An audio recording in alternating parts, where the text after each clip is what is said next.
Welcome to Future Talks at Reflect Festival. Today here with Walid, the founder and CEO of PlatX. And you also held senior positions like the Digital Transformation Advisor at the UAE's Prime Minister Office.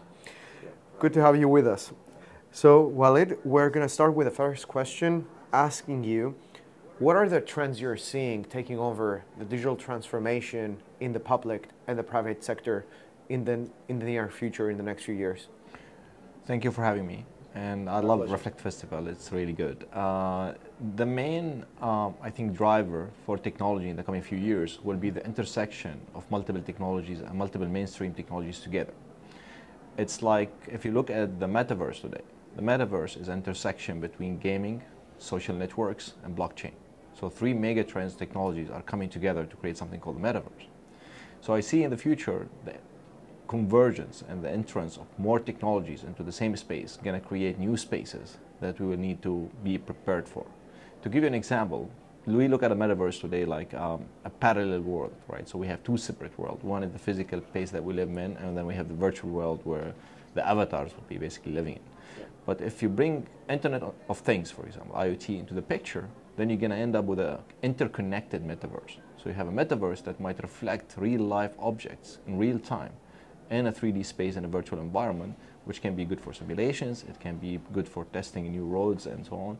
So it's going to be like a new convergence of technologies together, consolidation of technologies, that's going to bring much more value for citizens at the center and much more challenges for governments to regulate. Mm-hmm.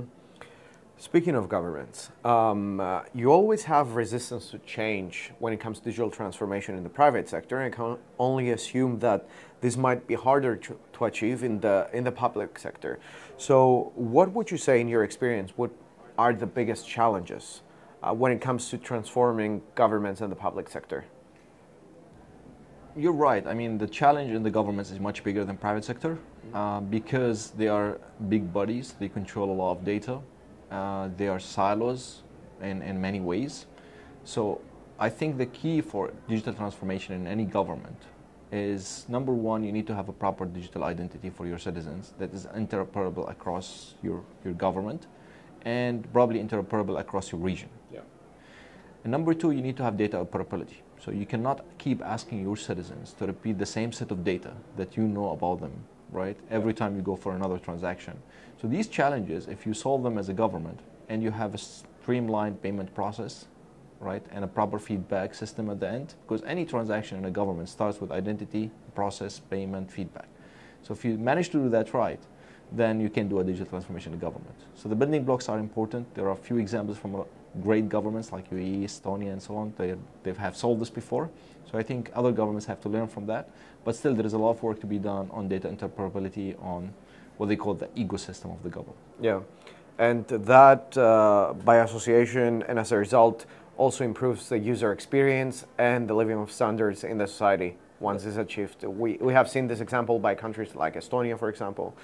Now when it comes to human capital and its role in digital transformation, there was a great study in the past by MIT and Deloitte calling it the technology fallacy, that digital transformation does not start from technology, but it starts from people and processes.